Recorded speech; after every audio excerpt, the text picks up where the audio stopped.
Chapter 39, page 165. One by one, Jack Wilson encountered the new players in the drama he had set in motion that night by the culvert.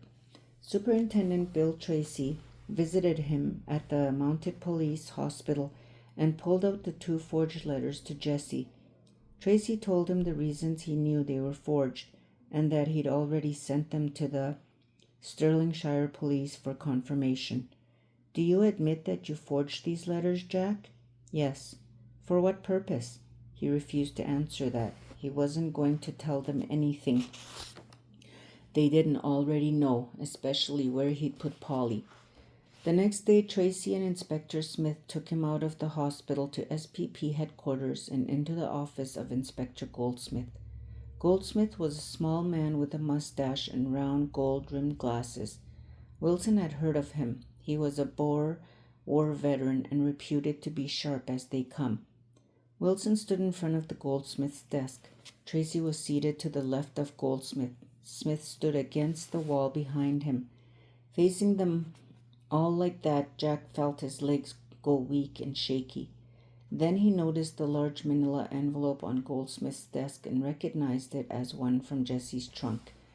Goldsmith just looked at him for some time. The inspector's beady eyes looked right through him, and his right eyebrow soared up as if he wouldn't believe a word anybody said. Finally he spoke. "Has your memory improved regarding what happened to your wife, Mary Wilson?" "No, I don't know what happened to her." "Why don't you know?" "My mind is in a haze. Surely you remember that she died." "No. Yes, I remember she died, but I don't know how." Goldsmith picked up the envelope and emptied its contents on his desk. Photographs of Jack and Jessie in Blaine Lake and Prince Albert, Jessie in her nurse's uniform, Jessie in her new car, Jessie and him appear separately on the trip west, the 2 of them with Con and Nell, Jessie and Nell laughing on the beach at English Bay. Goldsmith dropped the photograph of Polly and the 2 children on top of the pile. "Is this a photograph of your first wife, Mary Wilson?" "Yes." "Where did you bury her body?" He didn't answer. "We've got all day, Wilson. I can't remember." "Do you remember where she died?" Tracy asked. "No, somewhere on the way to Blaine Lake." "How close to Blaine Lake?" "I don't know. I don't know how it happened or where it happened. I wrote it all in my statement, and that's all I know." "Are those your children with your wife in the photograph?" Goldsmith asked. "Yes." "For their sake, don't you think you should tell where their mother is buried?" Inspector Smith said. Silence. Outside the window on Goldsmith's right, dry snowflakes eddied and swirled from a leaden sky. A sudden gust of wind rattled the window, a cold, mournful sound. "What about the rest of her family, Jack?" Tracy asked. "Her mother and father are ill now, and this terrible thing is making it harder for them. At least let them arrange a decent burial for their daughter." He just clamped his lips together. They'd never make him tell. As long as they didn't have a body, they couldn't charge him with murder. Thinking of the mother of your children, Wilson. Think of the mother of your children, Wilson, lying out in cold ground in some lonely place. He just shook his head. Good Lord, he thought, what kind of awful story were they going to come up with next? Then they changed tactics. "Did you know Jessie is ill?" Tracy asked. "No." He felt the color drain from his face. "She is very ill. This is all very hard on her, you know." Tears sprang into his eyes. He couldn't help it. "She didn't lose the baby, did she?" He steadied himself with the edge of the desk. "No, she hasn't lost the baby, but she could if this goes on much longer. The doctors are worried about her condition. She is very, very ill," Goldsmith said. He couldn't stand it any longer. "I won't tell you anything more until you let me see Jessie." "Then you do remember where you buried your wife," Goldsmith said.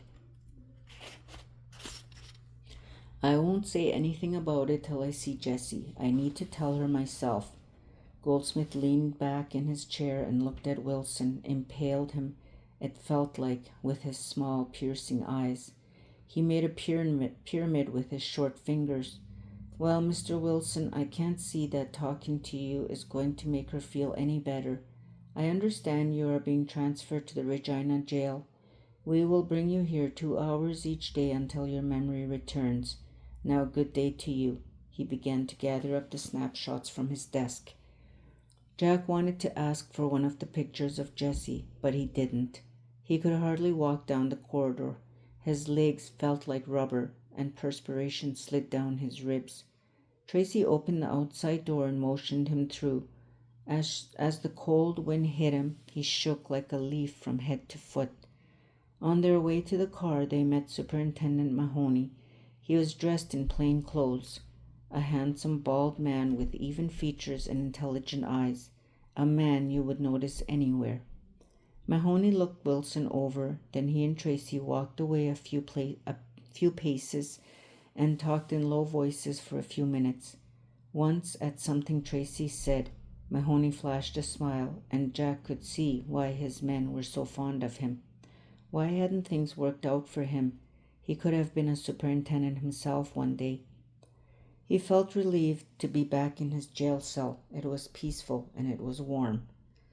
That evening, Tracy, Smith, and Goldsmith fielded various theories regarding where and how Wilson had hidden his wife's body. They were in Tracy's office, drinking coffee, all relaxed in chairs now. An ashtray on the desk was slowly filling with cigarettes and cigar ashes. "He could have buried her anywhere between Saskatoon and Blaine Lake," Tracy said. "Or maybe he just said that to put us off. It could be past Blaine Lake or God knows where." "Like looking for a needle in a haystack," Smith agreed. "Say, do you suppose he might have put the body in a haystack and set fire to it?" "It's possible.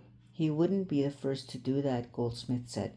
"And there'd be lots of them around after harvest," Tracy said. "I could go up there and ask around if there were any suspicious or malicious fires around that time," Smith offered. "Good idea," Tracy agreed. "When can you leave?" "Tomorrow morning?" Smith said without much hope. Tracy grinned. "Tonight." Smith glanced at the clock on the wall. "Yes, sir, I'll catch the late train." Smith and Goldsmith left Tracy's office, and as they walked down the hall, they heard typewriter keys clattering behind Tracy's door. They looked at each other and shook their heads. It was 11 o'clock. In his report to Mahoney, Tracy wrote, "I am of the opinion that Wilson has made up his mind that unless the police are successful in locating the body, they will not be in a position to place a charge of murder against him. The accused appears to feel his position very deeply, and when mention is made of Jessie Patterson, he appears to be on the verge of a breakdown. When the name of Polly Wilson and her people is mentioned, the accused does not appear to take it to heart and shows an utter disregard for any of his own or Polly Wilson's relatives in Scotland.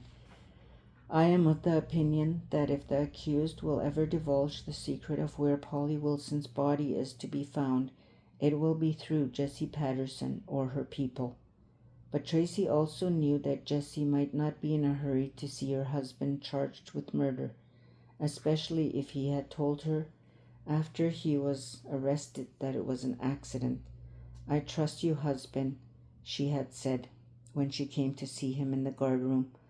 And if Jessie's family did not pressure Jack to tell the truth and get it over with, what then?